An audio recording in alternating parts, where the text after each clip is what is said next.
ये कहानी ऊटी के एक गर्ल्स स्कूल की है जिसमें एक हॉस्टल भी है। इसी हॉस्टल में 4 बेहद करीबी दोस्त रहती थी। उनका ग्रुप स्कूल में सबसे लोकप्रिय था। कोई पढ़ाई में टॉपर थी, कोई सिंगिंग में माहिर और कोई खेलकूद में बेमिसाल। हर कोई उन्हें जानता था और पसंद करता था। कुछ ही समय बाद स्कूल में मेयर की बेटी एडमिशन लेती है। अब वो मेयर की बेटी थी, ऊपर से वो पढ़ाई और खेल दोनों में अव्वल। धीरे धीरे सभी उसकी तरफ आकर्षित होने लगे। स्टूडेंट्स से लेकर टीचर्स तक सब उसकी तारीफ करने लगे और उसे प्रायोरिटी देने लगे। ये देखकर उन चारों दोस्तों को जलन होने लगी। वो उसे नापसंद करने लगे और उसे डराने की कोशिश करने लगे, जैसे रात को बाथरूम में बंद कर देना, उसके रूम के बाहर अजीब अजीब आवाज़ें निकालना और उसका मजाक उड़ाना। कई बार वो चारों सस्पेंड होते होते बची, लेकिन इससे उनका गुस्सा और नफरत और भी बढ़ने लगा। फिर एक दिन उस ग्रुप की सबसे होशियार लड़की लीजा लाइब्रेरी में पढ़ रही थी। जिस डेस्क पर वो बैठी थी उसकी बगल की दीवार पर एक पुराना कागज़ चिपका हुआ था। पढ़ते पढ़ते उसका ध्यान उस कागज़ पर गया और उसने उसे धीरे धीरे नोचना शुरू किया। कागज़ हटाते ही दीवार पर एक नाम उभर कर आई, गायत्री। लीजा ने तुरंत लाइब्रेरी के मैम से पूछा, मैम ये गायत्री कौन है?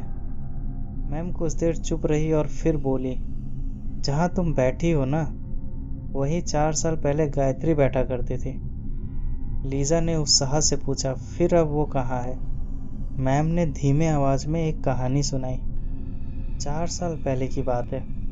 फाइनल एग्जाम सर पर थे और उसी दौरान गायत्री की माँ का देहांत हो गया। वो पूरी तरह टूट गई थी। पढ़ाई में उसका ध्यान नहीं लग रहा था। वो रोज़ घंटों यही लाइब्रेरी में इसी डेस्क पर बैठकर पढ़ाई करने की कोशिश करती थी। यही दीवार पर कंपास से अपना नाम गूंथा करती थी। फिर एक सुबह जब मैं लाइब्रेरी आई तो उसे इसी डेस्क पर फांसी से लटका पाया। वो मानसिक रूप से इतना थक चुकी थी कि यही इसी जगह उसने अपनी जान दे दी। मैम की ये कहानी सुनने के बाद वो अपने बाकी दोस्तों से मिलती है और उन्हें भी गायत्री के बारे में बताती है और कहती है, मेरे पास उस मेयर की बेटी को सबक सिखाने के लिए एक प्लान है। वो कहती है कि क्यों ना हम इस गायत्री की मदद लें, किसी को हम पे शक भी नहीं होगा और हमारा काम भी हो जाएगा। ये सुनने के बाद बाकी दोस्त तैयार तो हो जाते हैं, लेकिन उन्हें ये नहीं मालूम था कि जो वो करने जा रहे हैं वो उन पर ही भारी पड़ जाएगा।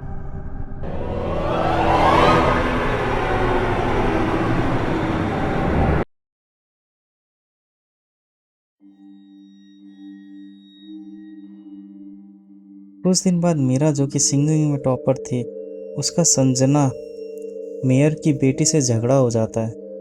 दोनों के बीच मारपीट होने लगती है, पर बाकी 3 दोस्त बीच में आके बचा लेते हैं।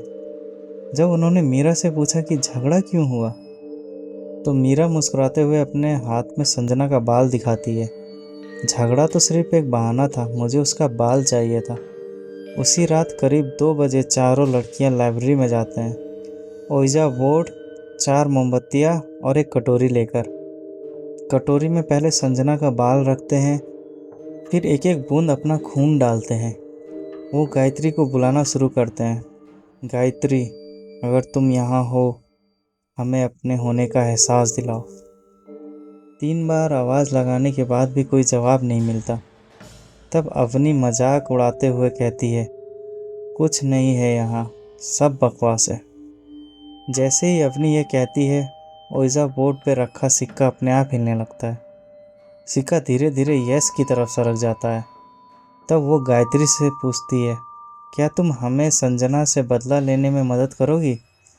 फिर एक तीखी हवा चलती है, मोमबत्तियाँ बुझ जाती है और लाइब्रेरी में गहरा अंधेरा छा जाता है। किसी के रोने की आवाज़ें आने लगती है। सब लड़कियां डर के मारे भागने लगते हैं और भाग के अपने रूम में पहुंच जाते हैं, लेकिन अवनी साथ में नहीं होती है। थोड़ी देर बाद रूम के बाहर से हंसी की आवाज़ आने लगती है। दरवाज़ा खोलते ही अवनी हंसते हुए कहती है, तुम लोग कितने डरपोक हो, कैंडल और बोर्ड वहीं छोड़ आए थे, मैं वही लेने गई थी। अगली सुबह संजना खून की उल्टी करने लगती है। वो चारों हंसते हुए कहते हैं, लगता है गायत्री ने अपना काम शुरू कर दिया। लेकिन संजना को अब अजीब अजीब सी आवाज़ें सुनाई देने लगती है।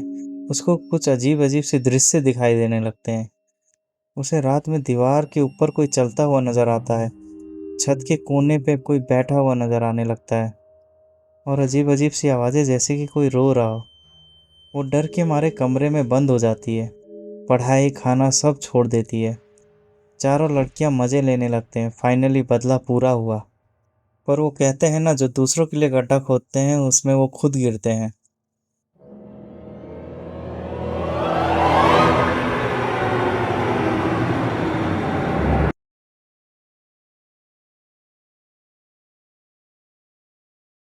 संजना की हालत देख के स्कूल वाले उसे उसके घर भेज देते हैं। लीजा, मीरा, राधा और अवनी चारों लड़कियां पार्टी करने लगते हैं और पार्टी करते करते सो जाते हैं। फिर रात में अचानक से राधा की आंख खुलती है। वो देखती है अवनी अपने बिस्तर के नीचे बैठ के किसी से धीरे धीरे बातें कर रही है। राधा चुपचाप सो जाती है। पर कुछ तो बदल गया था। अगले कुछ दिनों में हॉस्टल का माहौल और भी ज़्यादा भयानक होने लगा। अलग अलग लड़कियों को बुखार, हेलुसिनेशन और चक्कर आने लगे। स्कूल वालों को लगा कि कोई बीमारी फैल रही है। पूरा स्कूल बंद हो जाता है। सिर्फ वो 4 लड़कियां बची रहती हैं, क्योंकि उनके पेरेंट्स विदेश में रहते हैं। एक रात सब कुछ बदल जाता है। उस रात राधा फिर से उठती है। देखती है अवनी फिर से किसी से बातें कर रही है। पर इस बार उसकी आवाज़ बदली हुई थी, जैसे उसके अंदर से 2 लोग बातें कर रहे हों। एक तेज़ आवाज़ में वो कहती है, तुम सब ने मुझे बुलाया था। तुमने जो कहा वो मैंने किया। अब तुम्हारी बारी है। उसकी आवाज़ सुन के बाकी लड़कियां भी उठ जाती हैं। देखती हैं अवनी की आंखें सफ़ेद हो गई है और वो लाइब्रेरी की तरफ भागने लगती है। वो तीनों उसके पीछे भागते हैं। लाइब्रेरी के अंदर पहुंचते ही एक ज़ोरदार सी आवाज़ आती है और सभी लाइटें बंद हो जाती है। तीनों डर के मारे एक दूसरे का हाथ पकड़ती हैं और धीरे धीरे आगे बढ़ने लगती हैं। फिर अचानक से कोई मीरा का पैर पकड़ लेता है और खींचते हुए अंधेरे की तरफ ले जाता है। बाकी दोनों लड़कियां डरी सहमी सी धीरे धीरे आगे बढ़ने लगती हैं और मीरा को पुकारती रहती हैं। थोड़ी देर बाद लाइब्रेरी के कोने में एक परछाई नज़र आती है। उनको लगता है वो मीरा है। राधा लीसा से कहती है कि तू यहीं रुक, मैं देखती हूँ। वो धीरे धीरे आगे जाती है और देखती है मीरा तो पूरी बदल चुकी है, जैसे उसके अंदर किसी की आत्मा आ गई हो। और फिर जोर से बिजली चमकती है और तेज़ हवाएं चलने लगती है। और फिर मीरा राधा का गर्दन पकड़ के हवा में लटका देती है और राधा ज़ोर ज़ोर से चिल्लाने लगती है, लीज़ा बचाओ मुझे, बचाओ।